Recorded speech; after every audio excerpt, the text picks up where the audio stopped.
Hello, everybody. It's me, Tom, from Target Prime Rib. Just wanted to say hi and see how everyone's doing. If you're doing good or if you're not doing so good, leave me a chat. I love to conversate. Um, as long as there's nobody that's going to put any negativity out onto anything. Um, Not much going on here. I attempted to do some more push-ups. Pretty much the same effect as last video. I'm inside because it is pretty cold out and it's kind of too cold to hold my hand, Uh, Not too much going on. I plan on, just having my burgers today. I'll probably have like four burgers. Um, Probably nothing else with that. Maybe some butter to add some fat to my collection. Um, Feeling pretty good. The only problem I have is I still have the pain on the side of my leg, which is sort of making things harder to do. But I just push through, and that's basically all you can do. I just finished doing my laundry, so it was a big load because I have to do it monthly. So it's a substantial amount. Easier if I did it weekly, obviously. Uh,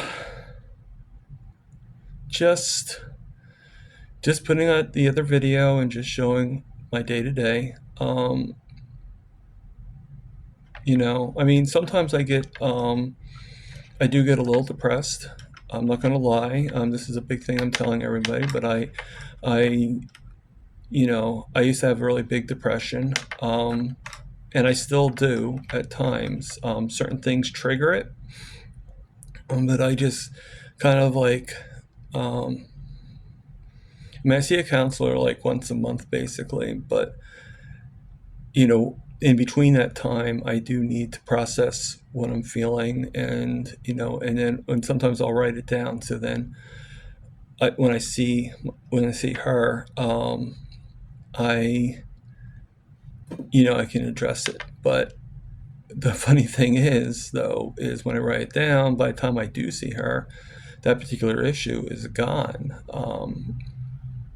Sometimes things just happen and they're gone quicker than and after a month you sort of forget about it.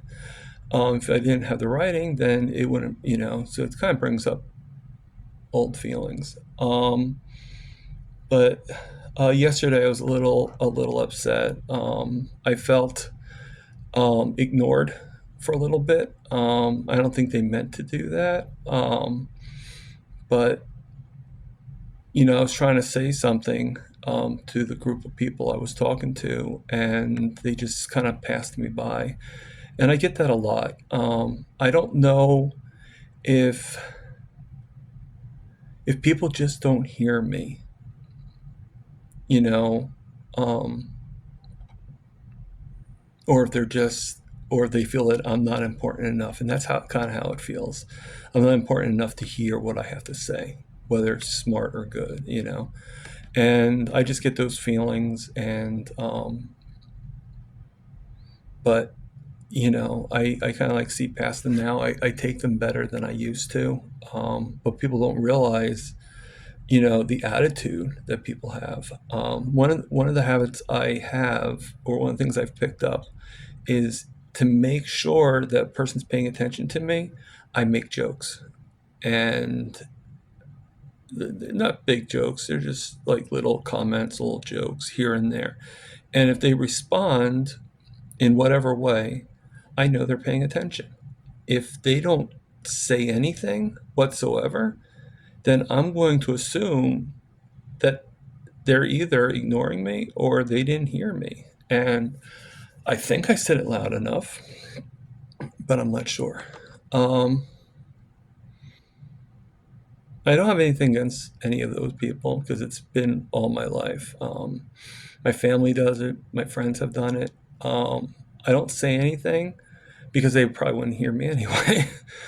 um, but it does get a little frustrating.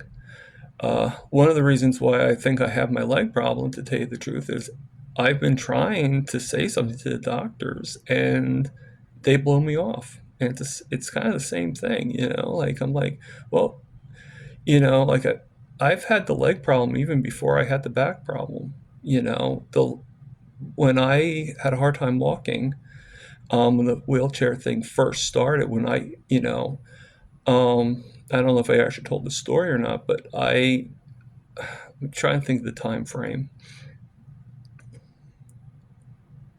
Yeah, last last July to September, I had to have my toes removed, and my last four toes. I had my big toe already removed, and I had my last four toes, and I was in the rehab from from July to September. Actually, it was June that I had the operation, but it was August, September that I was actually in the hospital. So doing on there, and I have to be in a wheelchair. And at first, I thought it could have been the wheelchair because I was pretty much stuck to that, but it wasn't the most comfortable wheelchair. But then when they got me a new one, even that felt even less uncomfortable because I got so used to the one that wasn't very good. But I thought the pain was coming from that. So I told the doctor about it, and they changed my bed sheet. They changed my bed padding and all that stuff. Like different things. Like gave me a thicker pad and stuff like that. So they tried everything. They even, you know, but the pain just wouldn't go away. So I just had many, many pain pills, and thought maybe it was because of the foot, but it was not going on the foot. It was going on the side. I would ask my podiatrist, what could it be, stuff like that, and I kind of had to keep on squeaking the wheel in order for him to even look at it. But so I get out. I have to use the new wheelchair, obviously, because the other one's part of the facility, and so the new one is mine to use for a rental. I didn't keep it, and excuse me one second. Sorry about that. I didn't mean to do that in front of the video, but better than having it. uh, I think it's. I don't know if I have a cold or if it is the cold. I don't know. Probably the latter. Because I don't feel bad. I just stuffed up. All right, so go back to what I was saying. So I then went to, went home, and the pain was there, like in the beginning of September, and I was home for about 2 weeks, and the pain got like really, really intense, like the pain there, and it was starting to travel and everything. So I went back to the hospital, and I told them my situation and that I was in a lot of pain. Well, they sort of they looked they basically didn't do any tests. They didn't they didn't do any. Now that they had the equipment, they're in the hospital. They didn't do any MRIs. They didn't do any, and I don't like MRIs because I get uncomfortable in the back and everything like that. It's a different story, but I was willing to do an MRI. That's how bad the pain was. I no cats. I wasn't able to do a CAT scan. They didn't do any regular X-rays. Nothing. They didn't even have Ant Man go into my leg and see what was going on. And um, and they basically gave me an IV, like IV Tylenol. And when I told them, and they're like, okay. Well, when I told them, this is the thing that gets me on that particular time. When I told them that the pain still was there, well, first thing I did was I asked the nurse, like, let me ask you a question. Should I be feeling better now? And she's like, well, yeah, you should, the pain, because it was a couple hours later. She's like, no, the pain should be definitely, you should be feeling better. I said, well, I'm not. The pain is still excruciating and I still have it. So you know what she says to me? Oh, it's too late now. We already filed your discharge papers.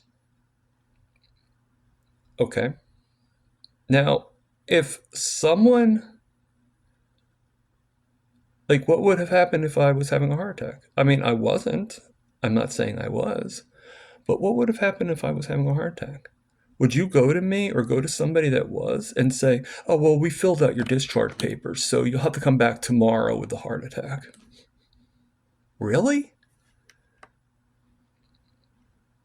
Think about that. Okay, so obviously I went home and I the pain didn't go away. I took some Tylenol, took the medication. Okay, pain did not go away. So I'm still in the wheelchair. Unfortunately, I had to call an ambulance this time. First time, I'm not sure how I got there. Somehow I was able to bring my wheelchair the first time. Second time, um, I had to take an ambulance, and unfortunately, the ambulance cannot do the wheelchair. So I had to be brought in a gurney, and I found a wheelchair at the hospital. And I go there and I tell, now it takes about 12 hours before I even see a doctor. I understand it's busy at the hospital. I get it. But even just to see someone, it takes 12 hours. Okay. I mean, I'm already out in the back there. I'm in the gurney. The ambulance took me. You'd think it'd be a little quicker. So I told the situation, and then I don't know what made me say this, but I told him about how I haven't gone to the bathroom in like 3, 4 days.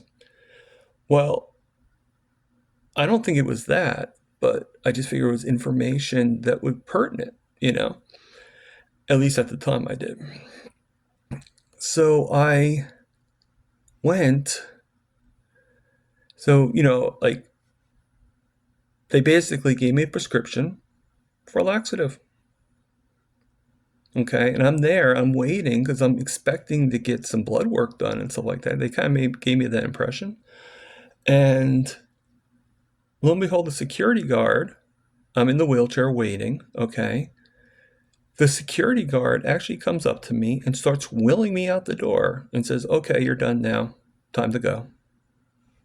No discharge papers, no nothing.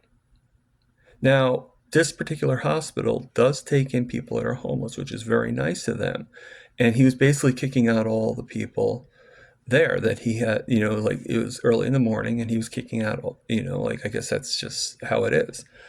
And I felt like he was treating me like I was some kind of like that I was somebody to be treated without respect, you know? Now, just let you know, I did complain about all this. Okay. So I'm meal at home and actually I had an appointment at the hospital at the wound care center that same day. So believe it or not, I had a ride and I was sent home in the Uber, but I had to come back with I do a thing called motive care, which is like free, like it pretty much like free transportation for anybody that for medical reasons, and that does count. Um, so I went and I told them what happened. They're like, "That's horrible," and I'm like, "Yeah," because it's like in the hospital, but it's kind of like a separate entity. And so then I go home and everything like that, and I'm like, "Yeah, I don't know if I feel comfortable actually coming to the hospital, um, unless I absolutely have to." Okay. So I waited 3 days. Now, coincidentally, it was now September 19th. My birthday is on September 20th. Okay. So I go in and I tell the doctor, I told them exactly what happened the first 2 days. And I think that they were so worried, and I told them I made the complaint already, and I think they were so worried about me complaining again that this time they did the tests, they did the MRI, they did the CAT, they did the test they needed to do, and what they found was now by this point I just let you know I could not even move. Like getting in a wheelchair at this point was super painful. I couldn't even sit up. I needed people to actually pull me up, literally pull me up in the bed in order just to sit in the proper way, in order to be able to even concept eating and drinking. Okay. I had to be pulled up. I had to be helped in every way, and I'll let your imagination hit on what I mean by every way. So they did all the tests, and they found an infection inside my spine, right inside it. Now, the one thing I wasn't saying anything is one thing I was doing while this was all happening, one thing I thought that would help was I decided about 4 days before that, I decided to fast. Now, I was only going to fast for 3-4 days, but I was starting to get sicker. The infection started hitting more. At the time, I just didn't know it was an infection. I thought it was just pain, okay? And the reason why it affected me so badly is because it went right into my spine, according to the doctor. It was literally in the spine. So now I have my foot problems. As you know, I've had the amputations. I just recently just had my toe amputation. And so the doctor wanted to go back into the toe area, my podiatrist, and he wanted to,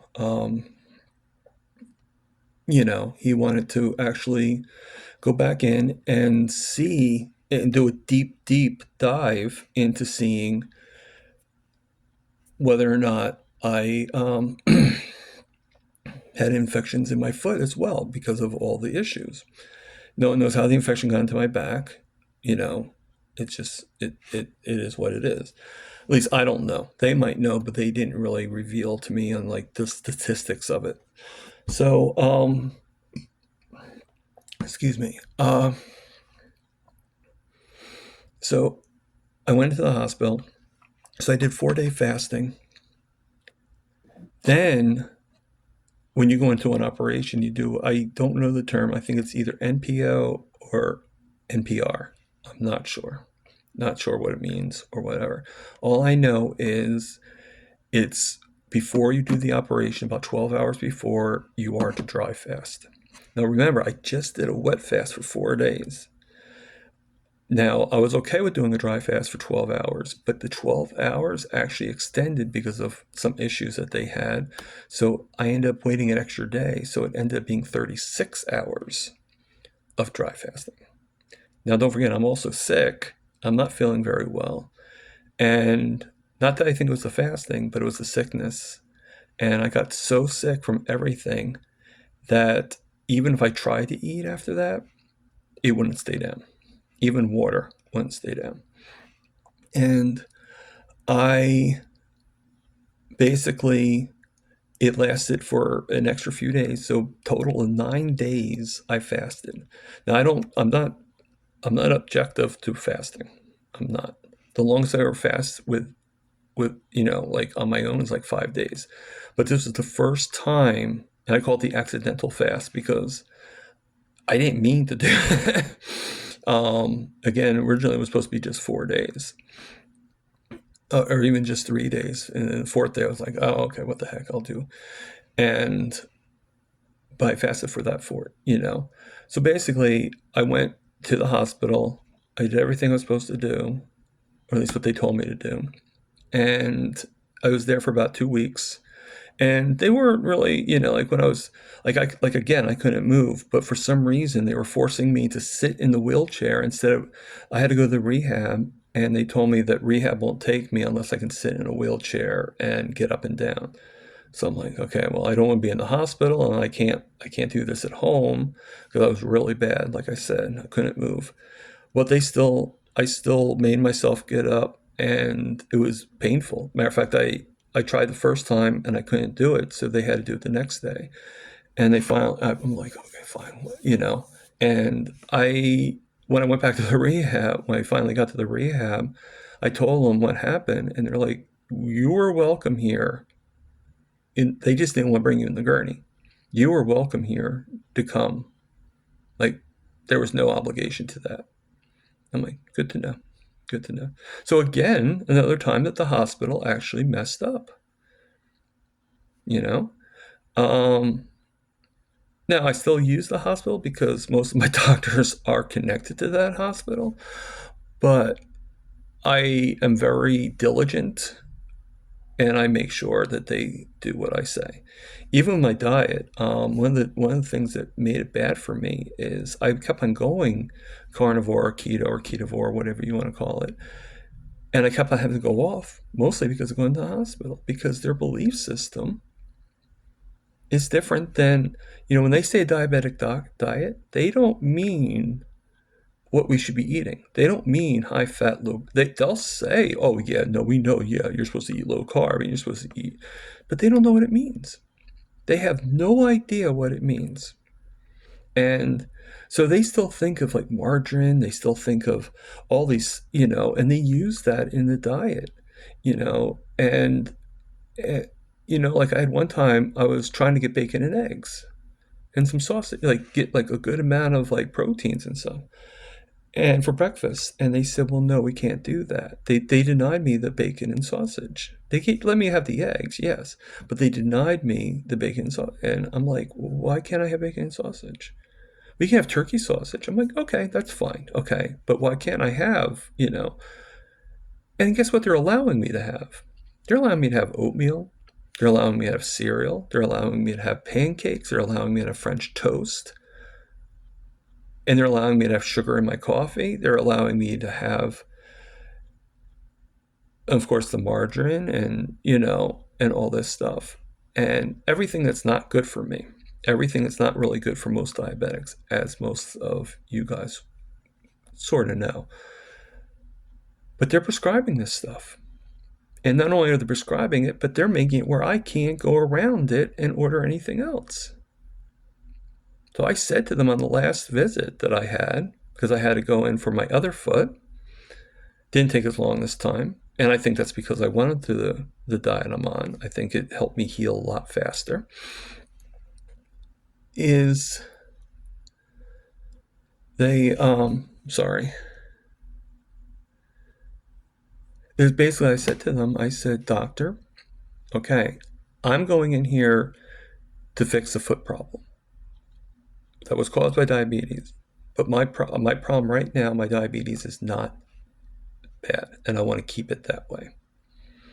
All right, it's going on the good scale. Okay, it's not there, but it's heading there. All right. So I don't want to be on a diabetic diet. I don't agree with your diet. I just told them plain out. I don't agree with the diabetic diet that you guys have. Don't put any restrictions on me. Keep me on the diabetic diet. Keep me off the diabetic diet as well as the hospital does, and I will be in control of my own diet. All you guys are concerned about is my foot. So the doctor, reluctantly, but he did. He's like, okay, I'll put it in that you do not want to be on the diabetic diet. Great. So when they still tested my blood sugar. I said, still, I want you to test my blood sugar and stuff, because, and he's like, well, yeah, because I'm sure he was trying to prove that there was a problem. So I get my blood sugar. My highest, while that was happening for that week, week and a half, was 120, was my blood sugar. That was my highest. Very rarely most of the time it was 80, 75. Very rarely was it much higher. Like even after I ate, it was never much higher than 120 during that time. However, another doctor, a resident, very nice lady, but she decided to go her own rules, kind of said, the heck with the other doctor, I'm putting him on a diabetic diet. And all of a sudden, they start making me eat the stuff that's bad again, not letting me be in control of my own diet. And my blood sugars end up going up to over 200.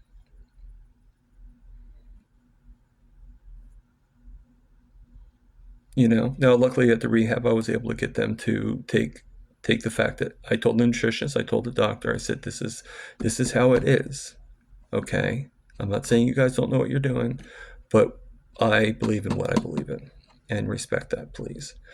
And they knew the same thing. When I went in the last time to that rehab, I was unable to move. I could not do. I could hardly talk. I could hardly, like I was. I hate to say this, but I was throwing up all the time. I was like, I had to go back and forth to the hospital again because they couldn't figure out why I was throwing. And everything came. But the last time I went in there. I had my foot up, and I went and I just basically was restricted from being on my feet. My roommate actually brought my knee walker. So once I got it improved, I didn't have to do the wheelchair. I just went around in the knee walker. The wheelchair was just easier at that point because, sometimes I get like some food deliveries. I mean, I wasn't like totally honest. Sometimes I would get deliveries that I haven't had in a while, but I was trying to make them carnivore based.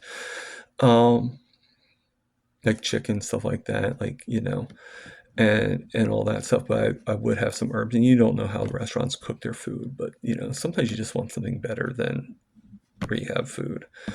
Um, which is probably why my A1C went up as well. Plus dang it, but I mean, you have to be your own advocate. If you have a parent that is in rehab or in the hospital, you got to be you might have to help them be their own advocate. I'm not saying that they have to eat carnivore. I just did that because, I weigh the options of, the more carbs you eat, the higher your sugars are going to be. The less, you know, the more fat you eat, the lower your sugars are going to be. And it's a matter of metrics. And, technically, you know, things I have found out, things that, I'd rather just do, I'm not saying I'm going to be doing this forever. Nothing's forever. But um, I do know that my goal is to get my A1C down to 5.4. I know that is my goal, and I like to keep it that way. So, yeah, I might introduce some things afterwards. Um, but right now, I really want to be as strict as possible. Will I sometimes fall off the wagon? I hope not, but I can't predict that. Um, there's certain people, certain things that kind of keep me from um, staying on the track. And like I said before, and my analogy, I think a carnivore is a train. And every single time you jump off that train, the longer it takes you to get back on it, the harder it's going to be. But you got to get back on that train, if you really want to succeed.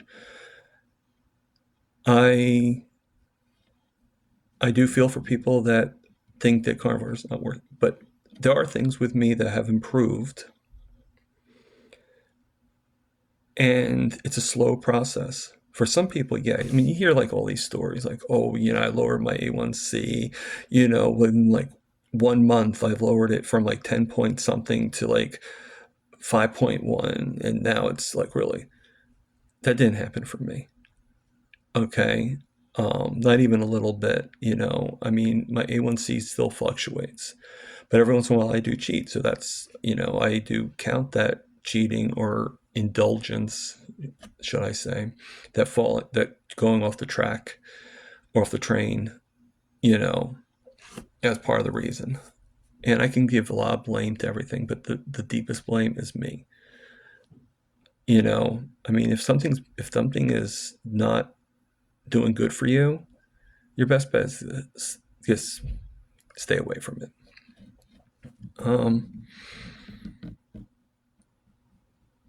So, I hope that this is a hope this video gets to people, and I hope that I'm going to start doing better videos. I'm actually going to be investing in a better, like one of those like selfie sticks, and there's like a thing from Old Guy Carnivore that he has that I'm going to probably get off his Amazon page that has like a tripod and everything, so I can maybe start doing some better videos, uh, some better content and everything like that. But I do appreciate everybody that subscribes, everybody that watches.